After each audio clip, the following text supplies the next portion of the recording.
सभी को जय मसीह की। आज एक महत्वपूर्ण विषय के बारे में हम इस लाइव टेलीकास्ट में चर्चा कर रहे।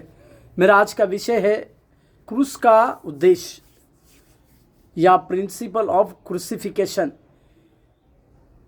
सारे दुनिया भर में गुड फ्राइडे के दिन या उत्तम शुक्रवार के दिन परमेश्वर के क्रूस के बारे में कई प्रकार के प्रचारों को और कई प्रकार की बातों को करते हुए आप देखते हैं और समझते होंगे। परंतु मैं परमेश्वर की प्रेरणा के द्वारा क्रूस का उद्देश्य इस विषय को आपके सम्मुख में कुछ संक्षिप्त बातों को लेकर मैं उस क्रूस के उद्देश्य की बातों को आपके सम्मुख में रखना चाह रहा हूँ।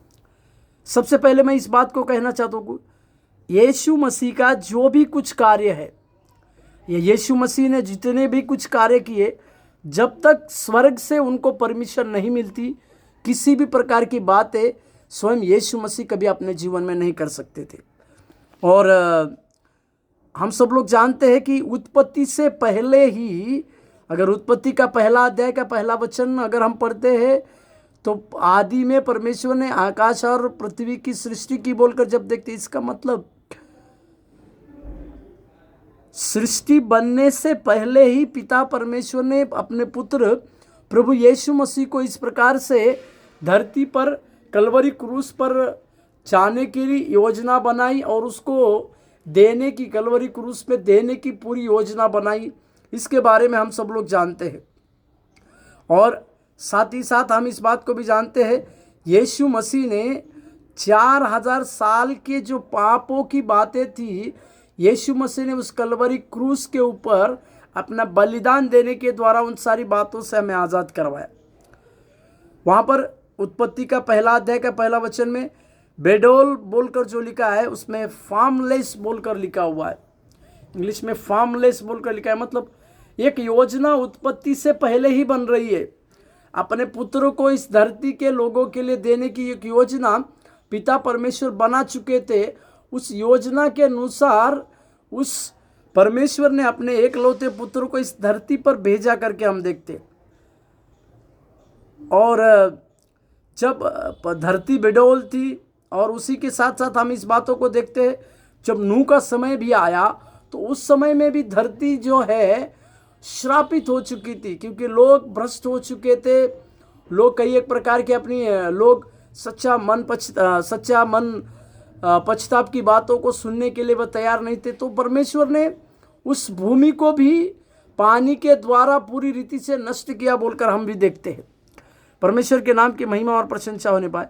इस क्रूस का उपदेश, इसमें मैं कुछ ज़रूरी बातों को कुछ पार्ट में कर रहा हूँ। उसी के अनुसार मैं आपको कुछ बातों को कहूँगा। मैं सबसे पहले यीशु मसीह का लहू, क्रूस में क्या क्या आता है, तो मैं उसको पहले कह रहा हूँ कि यीशु मसीह का लहू। हम सब लोग जानते हैं कि यीशु मसीह का लहू 3 बार बहाया गया। यीशु मसीह का लहू जो है 3 बार बहाया गया। सबसे पहले यरूशलेम के भवन में, लूका रचित सुसमाचार उसका 2 अध्याय का 21वें पद को निकालिएगा। लूका रचित सुसमाचार 2 अध्याय के 21वें पद। जब 8 दिन पूरे हुए और उसके खतने का समय आया तो उसका नाम यीशु रखा गया, जो स्वर्गदूतों ने उसके पेट में आने से पहले कहा गया था। ये पहला है कि यीशु मसीह का 8वें दिन जब खतना हो रहा है, उस समय यरूशलेम के भवन में यीशु मसीह का लहू बहाया। यीशु मसीह का लहू बहाया गया। और यीशु मसीह का ये खतना होना, उसके बारे में 22वें वचन में अगर हम देखते हैं तो उसमें लिखा हुआ है कि मूसा की व्यवस्था को पूरी करना था। मूसा ने जो व्यवस्था की बातों को देकर रखी थी, वह सारी व्यवस्था की बातों को पूरी करने के लिए प्रभु यीशु मसीह ने उस मंदिर में जाकर अपना खतना को किया और उस मंदिर में अपना लहू बहाया। दूसरा एक जगह है गतसमनी की बगीचा में, जहाँ यीशु मसीह का पसीना लहू बनकर गिरा। मेरे साथ खोलिएगा लूका रचित सुसमाचार की, मत्ती रचित सुसमाचार की पत्री, गेतसेमनी की बगीचा में यीशु मसीह का जो पसीना जो है फिर से एक लहू के समान गिरा बोलकर हम देखते। मेरे साथ खोलिएगा मत्ती रचित सुसमाचार की पत्री 26वें अध्याय।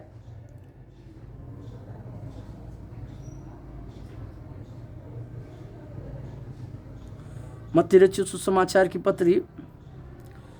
Hallelujah hallelujah hallelujah.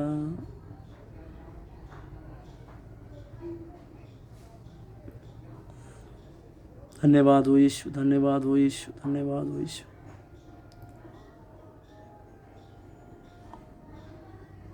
लूका में इस बातों को हम देखते हैं, लूका में सरलता से देखते हैं।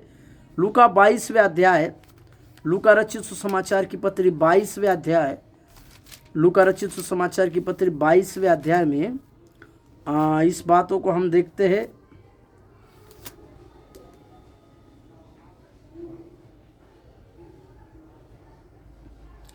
हाँ, लूका रचित सुसमाचार 22वें अध्याय के 44वें वचन, लूका 22 अध्याय 44वां वचन।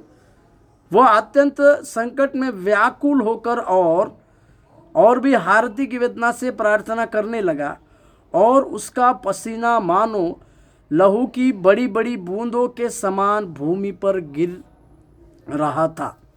ये दूसरी जगह है जहाँ पर यीशु मसीह ने अपना लहू को बहाया। और तीसरा एक जगह है गुलगुता के उस क्रूस में, जब यीशु मसीह को लटकाया गया, गुलगुता पहाड़ी पर यीशु मसीह को जब लटकाया गया, तो हम सब लोग जानते हैं उसने अपने क्रूस का एक एक कतरा जो है हमारे लिए दिया। परंतु वो गेत्सेमनी के बगीचा में यीशु मसीह का लहू बहाना, इसके पीछे एक रहस्य है। क्योंकि हम सब लोग जानते हैं आदम को रखने के लिए परमेश्वर ने एक वाटिका दिया था या बगीचा दिया था। पहले बगीचा में पाप आया और दूसरे बगीचा में पापों की क्षमा के लिए यीशु मसीह ने लहू बहाया। हालेलुया, प्रभु के नाम की महिमा और प्रशंसा होने पर।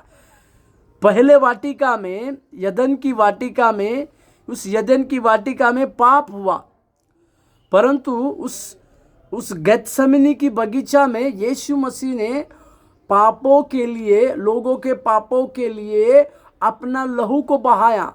इसका मतलब परमेश्वर ने अपने लहू से उस बगीचा की जो बातें, शुरुआत में जो बगीचा के द्वारा जो पाप आया था, वे सारी पाप की बातें प्रभु यीशु मसीह ने इस गेत्सेमनी की बगीचा में अपना लहू बहाकर हमें छुड़ाया। इसी के लिए कुलुसियों का पत्री में इस प्रकार से पौलुस ने लिखा। मेरे साथ खोलिएगा कुलुसियों का पत्री 1 अध्याय 14वें वचन में। कुलुसियों का पत्री 1 अध्याय 14वें वचन में, जिससे हमें छुटकारा अर्थात पापों की क्षमा प्राप्त होती है। हालेलुया। जो यदेन बगीचा में पाप शुरू हुआ, परंतु गेत्सेमनी की बगीचा में परमेश्वर ने अपने लहू का एक एक कतरा बहाकर उस पापों से, उस पाप भरी बातों से हम लोगों को छुड़ाया। इसी के लिए मैंने शुरुआत में कहा, यीशु मसीह का हर एक चीज करना, जब तक कि स्वर्ग से परमिशन ना हो तब तक कुछ भी नहीं हो सकता। हालेलुया। इसी बातों को देखते हैं हम। और आदम शब्द का अर्थ अगर हम देखा जाए, आदम शब्द का अर्थ था आनंद, क्योंकि परमेश्वर ने मनुष्य को बनाने के बाद बहुत अच्छा है कहकर कहा। यानी परमेश्वर ने इस आदम को भूमि की मिट्टी से रचते समय अपने स्वरूप और अपने समानता में बनाया बोलकर भी देखते हैं।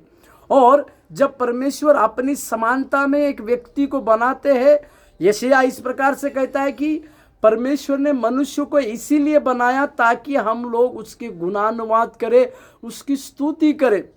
परमेश्वर मनुष्य के साथ एक सहभागिता रखना चाहता था।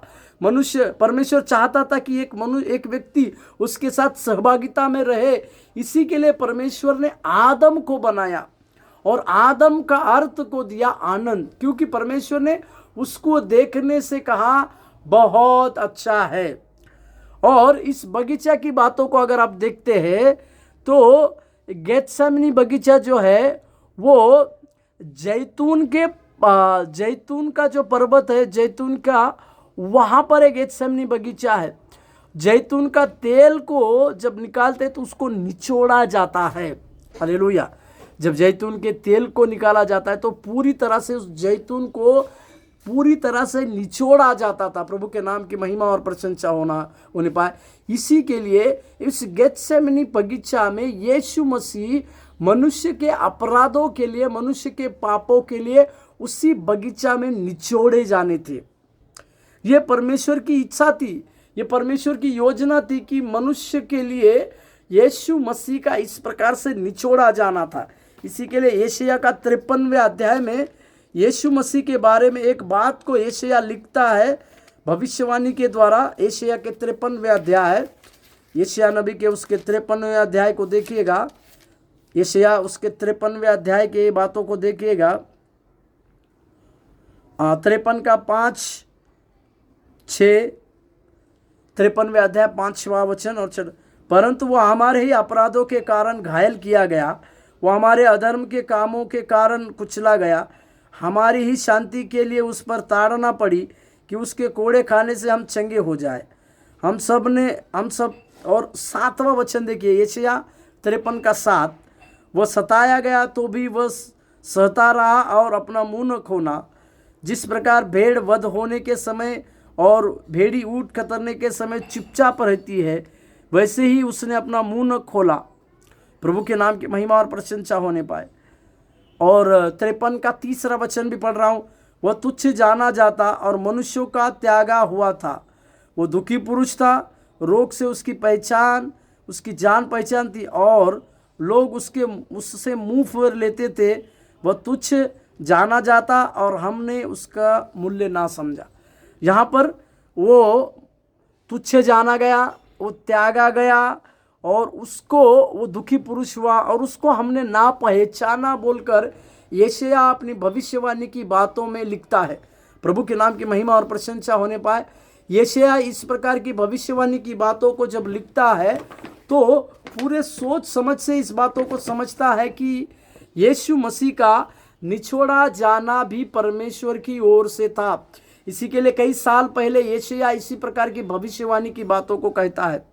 और मेरे साथ एक वचनों को अगर हम पढ़ेंगे, भजन संहिता 23 के सबसे पहले भजन संहिता 23 का 5 अगर हम पढ़ते हैं, उसके पहले उत्पत्ति का पत्री 3 अध्याय के 19वें वाक्य को पढ़ते हैं। उत्पत्ति का पत्री 3रे अध्याय के 19वें वाक्य, उत्पत्ति का पत्री 3रे अध्याय के 19वें वाक्य को देखिएगा। और अपने माथे के पसीने की रोटी खाया करेगा और अंत में मिट्टी है, मिट्टी में मिल जाएगा, क्योंकि तू उसी से निकला है, तू मिट्टी है और तू मिट्टी में ही मिल जाएगा।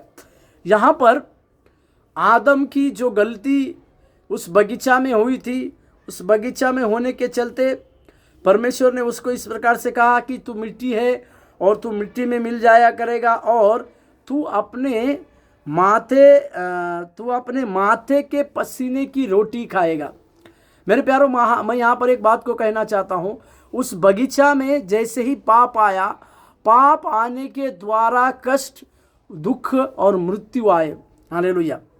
जहाँ पर जिस बगीचा में पाप आया, पाप आने के बाद वो दुख में बदला और माथे की पसीना खाने की रोटी में बदला। और इसी के लिए भजन संहिता का 23, जो आदम ने परमेश्वर की बातों को ना स्वीकार करते हुए शत्रु की बातों को ध्यान दिया, इसी के चलते उस बगीचा में पाप प्रवेश किया। परंतु उस पाप का कारण क्या हुआ हम जानते हैं।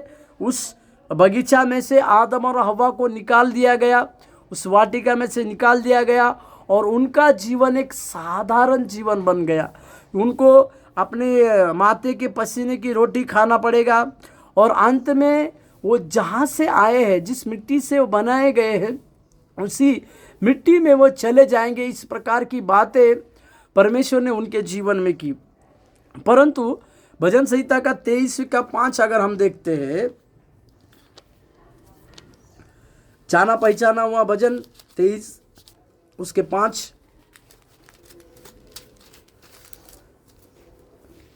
तू मेरे सताने वालों के सामने मेरे लिए मेज बिछाता है। यहाँ पर हम इस बात को देखते हैं, परमेश्वर हमारे सताने वालों के सामने हमारे लिए एक मेज को बिछाता है बोलकर हम देखते हैं। और उस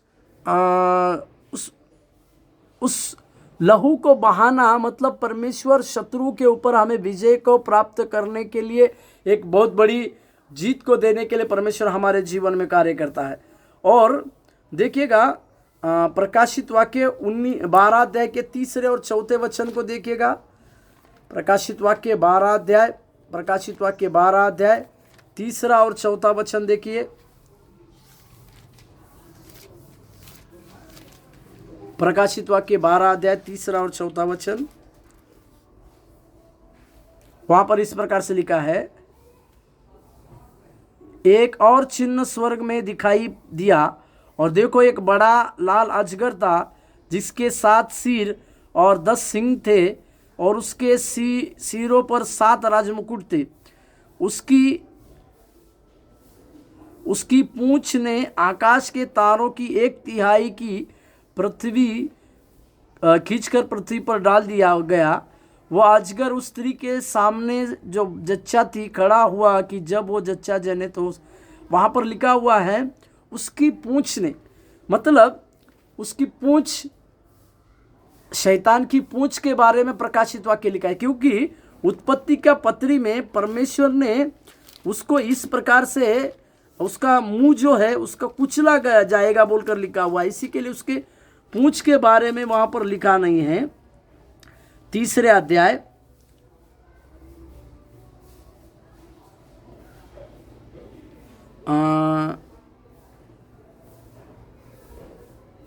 उत्पत्ति के पत्री 3 अध्याय 15वां वाक्य, उत्पत्ति के पत्र 3 अध्याय, और मैं तेरे यहाँ पर 14 और 15 देखेंगे। उत्पत्ति 3 अध्याय 14 और 15। तब यहोवा ने सर्प से कहा, तूने यह जो किया है इसीलिए तू सब घरेलू पशुओं और सब बनेलू पशुओं से अधिक शापित है।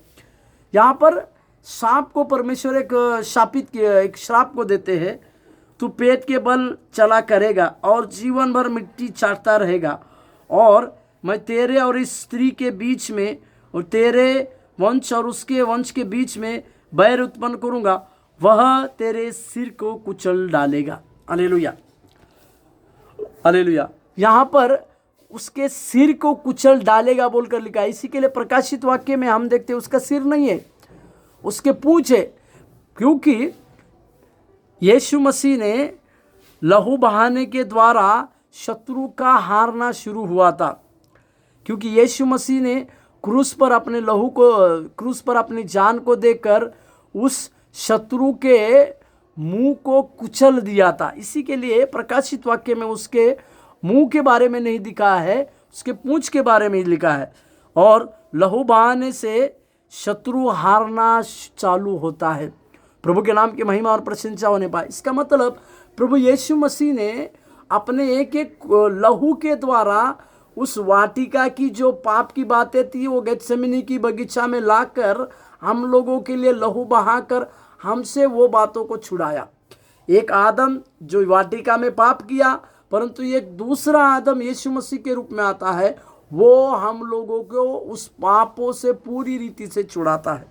इसी के लिए हमें इस बात को समझने की ज़रूरी है कि यीशु मसीह के लहू में क्या क्या चीज़ की बातें समानता पाई जाती है, इस विषय को हमें समझने की आवश्यकता है। और एक बात, यीशु मसीह का ऊपर जो कांटों का मुकुट लगाया गया था उसके बारे में भी हम देखते हैं। यीशु मसीह के ऊपर जो कांटों का मुकुट लगाया था उसके बारे में हम देखेंगे। मेरे साथ एक वचन को पढ़िएगा, यूहन्ना रचित सुसमाचार 19 उसका 3, 2 और 3 पढ़िएगा। यूहन्ना रचित सुसमाचार उसके 19वें अध्याय, यूहन्ना रचित सुसमाचार उसके 19वें अध्याय 2 वचन और 3 वचन। हाँ, यूहन्ना 19, 2 और 3। सिपाहियों ने कांटों का मुकुट गूंथ कर उसके सिर पर रखा और उसे बैंजनी वस्त्र पहनाए और उसके पास आकर कहने लगे, हे यहूदियों के राजा प्रणाम, और उसे थप्पड़ भी मारे। और उसी का 5वां वचन अगर हम पढ़ेंगे, यूहन्ना 19:5, तब यीशु कांटों का मुकुट और बैंजनी वस्त्र पहने हुए बाहर निकला और पिलातुस ने उससे कहा, देखो यह पुरुष। यहाँ पर इस बात को हम समझने की आवश्यकता है कि यीशु मसीह के सिर के ऊपर वो कांटों का मुकुट क्यों रखा गया था, इसको हमें समझने की आवश्यकता है। ये कांटों का मुकुट लोगों ने अपनी मर्जी से उसके सिर पर कांटों का मुकुट रखा, क्योंकि उनको वो क्या कर रहे थे ये कुछ पता नहीं चल रहा था। उन्होंने इस प्रकार की बातें, उस प्रकार की अनुमति उनको नहीं थी, परंतु उन्होंने अपने मर्जी से किया और वो लोगों ने अपने मर्जी से वहाँ पर किया। क्योंकि वहाँ पर एक बात को मैं जोड़ना चाहता हूँ, आदम से लेकर नूह तक कोई भी पाप क्षमा के लिए प्रार्थना नहीं किया। आदम से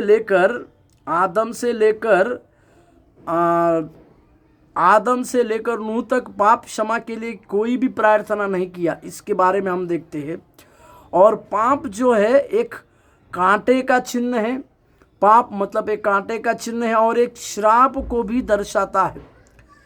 इसी के लिए उत्पत्ति का 3 अध्याय के 18वें वचन को अगर हम पढ़ते हैं, 3 अध्याय के 18वें वचन को, वहाँ पर आदम को परमेश्वर ने इसी प्रकार की बातों को कहा, 3 का 18 में, और वह तेरे लिए कांटे और ऊंट कटारे उगाएगी और तू खेत की उपज खाएगा। यहाँ इसका मतलब क्या है, जब आदम मेहनत करते समय उसके पाँव में अगर कांटा लगता तो उसको वो पाप का स्मरण आता था, क्योंकि जो पाप उसने वाटिका में किया उसको स्मरण आता था। और ये पाप जो है एक श्राप का भी चिन्ह आता था।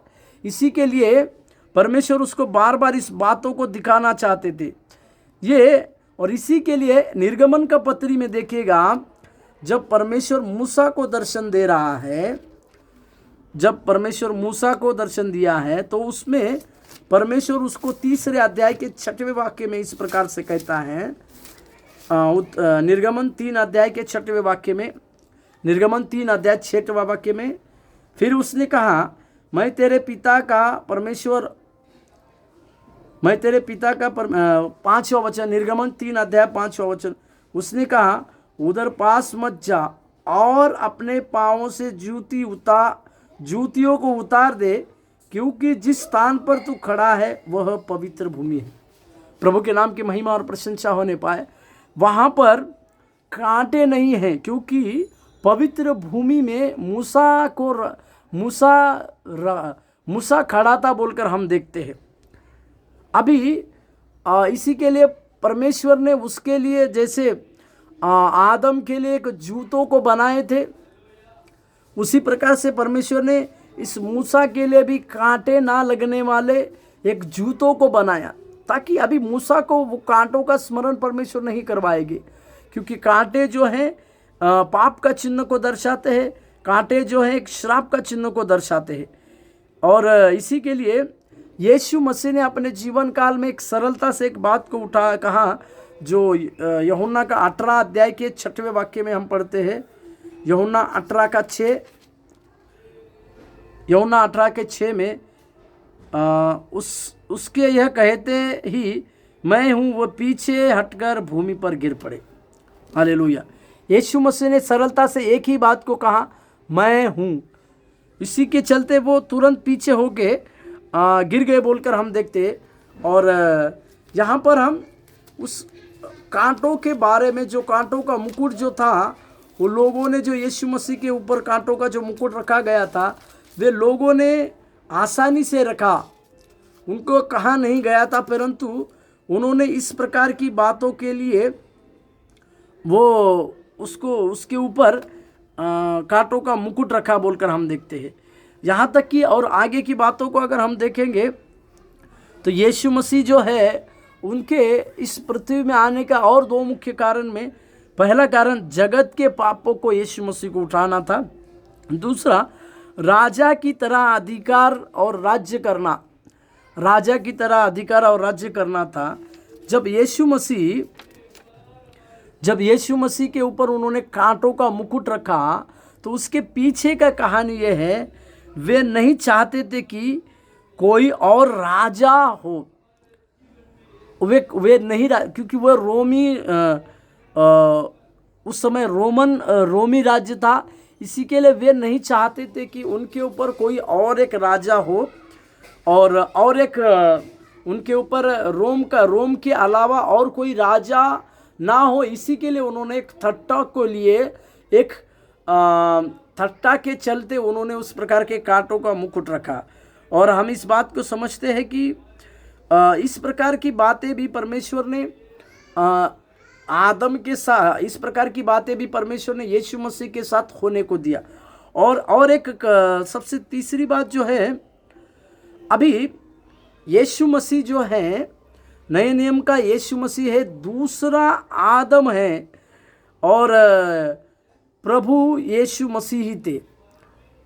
अभी एक आदम जो वाटिका में पाप कर वो पाप में फंस जाता है, परंतु एक उसी दूसरा आदम वहाँ पर आता है, उसी वाटिका में निचोड़ा जाता है, उसी वाटिका में तोड़ा जाता है, उसी वाटिका में अपने लहू का एक एक कतरा बहाता है और वो पाप से सारे लोगों को छुड़ाने वाला एक नया आदम को बनता है। प्रभु के नाम की महिमा और प्रशंसा होने पाए।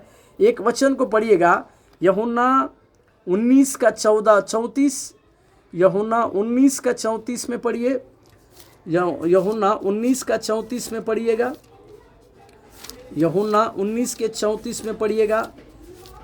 हालेलुया। यूहन्ना रचित सुसमाचार 19वें अध्याय के 34वें पद को देखिएगा। उसमें इस प्रकार से कहा है, 34वां पद, परंतु सैनिकों में से एक ने बर्छे से उसका पंजर भेदा और उसमें से तुरंत लहू और पानी निकला। प्रभु के नाम की महिमा और प्रशंसा होने पाए। यहाँ पर वहाँ पर एक सिपाही ने यीशु मसीह के उस पंजर में बाला फेंका बोलकर हम देखते हैं। उसमें से तुरंत लहू और पानी निकला बोलकर देखते हैं। और लहू जो है मेल मिलाप का चिन्ह है। नए नियम में लहू जो है मेल मिलाप का चिन्ह है और पानी जो है बपतिस्मा का साइन है। इसी के लिए यीशु मसीह के उस लहू के द्वारा हम अपने पापों से शुद्ध होते। इसी के लिए यूहन्ना का पहला यूहन्ना उसके पहले अध्याय के 7वें वचन में इस प्रकार से हम देखते हैं। पहला यूहन्ना का पत्री 1 अध्याय के 7वें वचन का दूसरा भाग, और उसके पुत्र यीशु मसीह का लहू हमें सब पापों से शुद्ध करता है। प्रभु के नाम की महिमा और प्रशंसा होने पाए। जो सिपाही ने यीशु मसीह के पंजर में भाला बोका था, उसमें पानी और लहू निकला। ये पानी जो है बपतिस्मा को दर्शाता है और लहू जो है मेल मिलाप के कार्य को दर्शाता है। इस बातों के चलते हमें इस बात को समझना है कि यीशु मसीह ही नए नियम का एक नया अब आदम बनता है और वो नया प्रभु ही है। और फिर और एक महत्वपूर्ण बात, और यीशु मसीह के द्वारा ही अन्य जाति की कलीसिया बाहर आती है। प्रभु के नाम की महिमा और प्रशंसा होने पाए। कैसे अन्य जाति की कलीसिया बाहर आती है उसके बारे में देखिएगा, मेरे साथ खोलिएगा।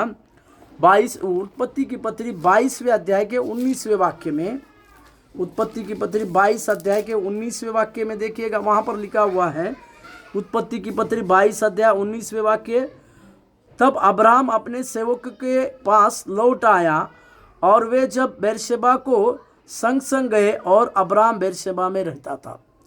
यहाँ पर हम देखते हैं उत्पत्ति का 22वें अध्याय में अब्राहम की परीक्षा परमेश्वर ले रहे हैं।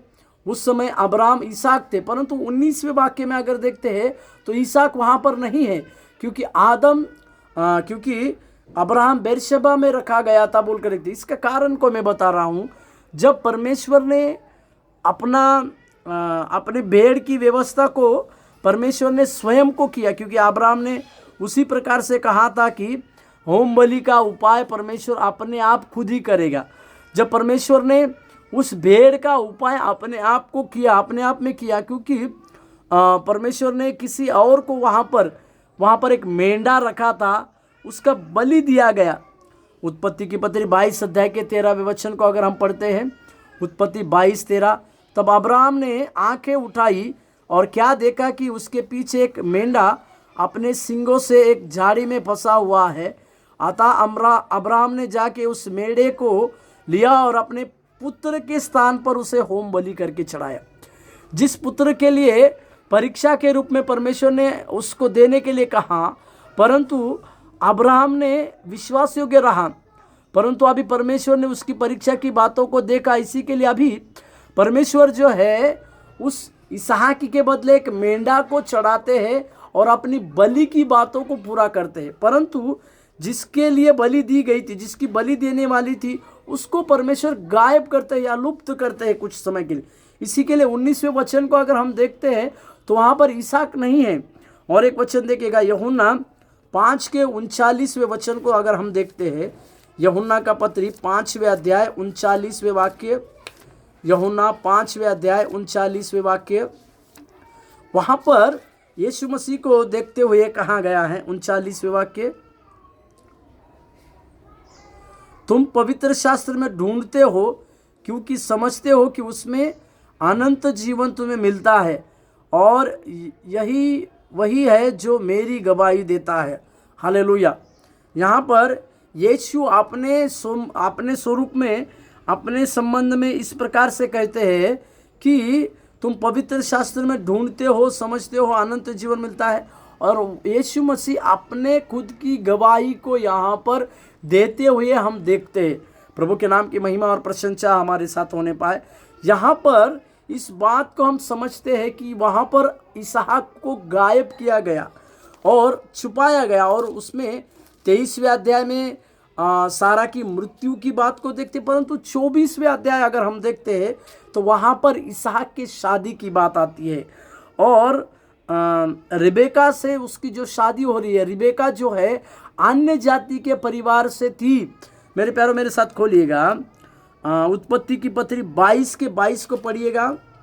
उत्पत्ति 22:22,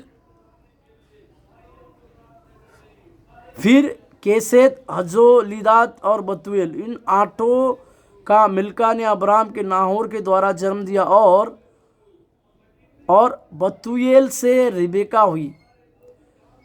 बतूएल से रिबेका हुई, इसके बारे में लिखा है कि रिबेका जो थी वो नाहोर के वंश में से, मतलब अन्य जाति में से रिबेका आई, और उस अन्य जाति में से रिबेका का जन्म हुआ, और इस अन्य जाति की रिबेका से जो है अब्राहम का वंश जो है, इसहाक का शादी करना मतलब क्या है?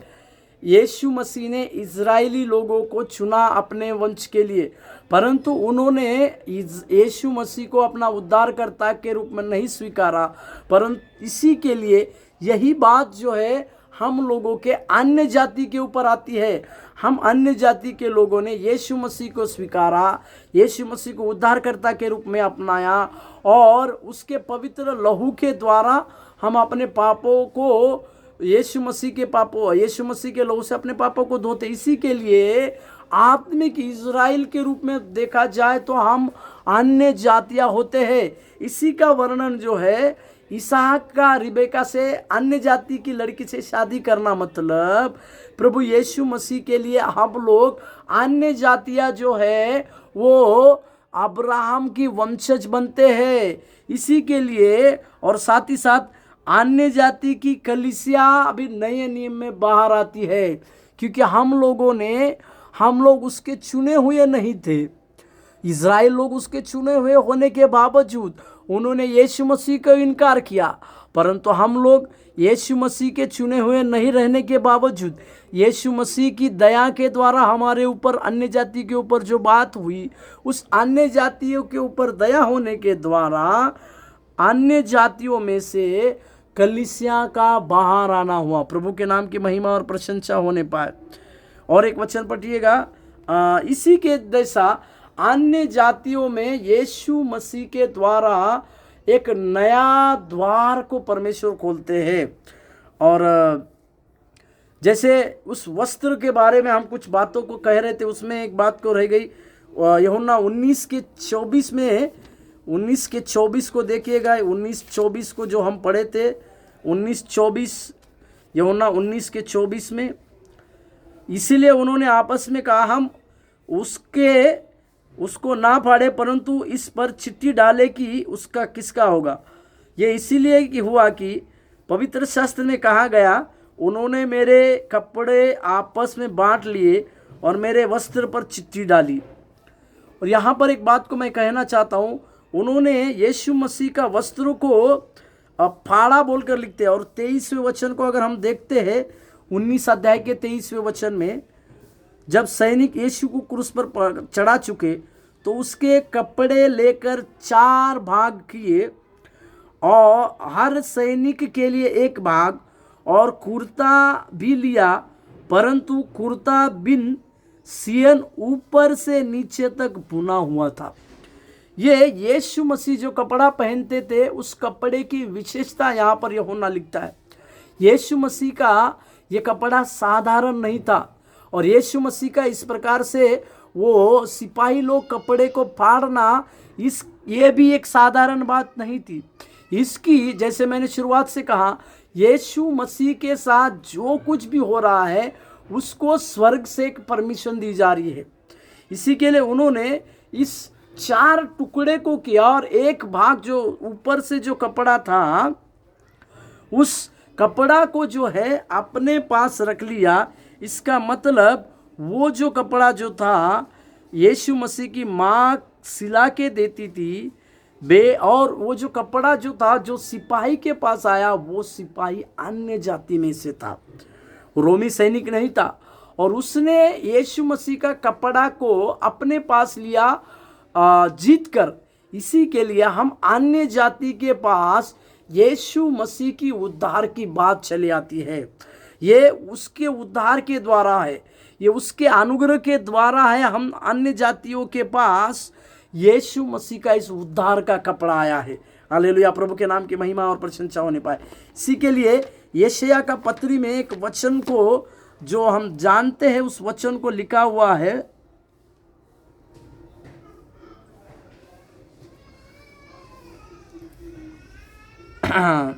मेरे साथ खोलिएगा। ये उद्धार का वस्त्र जो है, ये वस्त्र हमें परमेश्वर के उद्धार का वस्त्र हमें होना। यशायाह 59 अध्याय और उसके 17वें वाक्य में, 59-17, उसके धर्म की झिलम के समान पहन लिया और उसके सिर पर उद्धार का टोप रखा गया। उसने बदला लेने का वस्त्र धारण किया और चलचलाहट के समान वो आया। इसमें एक बात को लिखा है, उसके उद्धार का वस्त्र बोलकर लिखा हुआ है। माफ कीजिएगा, 61वें अध्याय यशायाह का पत्री 61 अध्याय के 10वें वचन, यशायाह नबी का पत्र 61वें अध्याय 10वां वचन, मैं यहोवा के कारण अति आनंदित होऊंगा, मेरा प्राण परमेश्वर के कारण मगन रहेगा, क्योंकि उसने मुझे उद्धार के वस्त्र पहनाए। हालेलुया। हम अन्य जातियों के पास परमेश्वर का उस उद्धार का वस्त्र इसीलिए आया क्योंकि परमेश्वर ने हमें हमारे अन्य जातियों में एक शुभ समाचार की बात, एक अनुग्रह की बात, एक परमेश्वर के दया की बात को समझा। इसी के लिए यीशु मसीह का अन्य जातियों में, अन्य जातियों के द्वारा स्वीकार करना, ये परमेश्वर की दया के द्वारा स्वर्ग में हुई वाली बात है। इसी के लिए और एक बात, आदम से अब्राहम तक 2000 वर्ष और अब्राहम से यीशु मसीह तक 2000 वर्ष का जो कार्यकाल था, यीशु मसीह ने अपने 3.5 साल में पूरी रीति से खत्म किया। अब्राहम से यीशु मसीह तक का जो 2000 वर्ष का जो साल में जो बातें घट रही थी, उन सारी बातों को यीशु मसीह ने अपने 3.5 के साल में ख़त्म किया।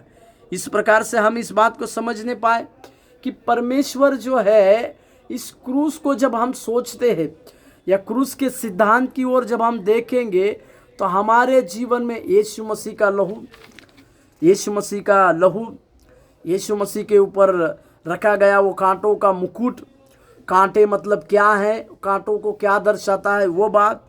तीसरा, अन्य जातियों के द्वारा यीशु मसीह को स्वीकारा जाना और अन्य जाति की कलीसिया को बाहर लाना, ये बात। और यीशु मसीह अन्य जातियों में यीशु मसीह के वचनों के लिए द्वार को खोलना, ये सारी बातें जो है हमें और आपको उस क्रूस के बारे में दिखाती है और समझाती है।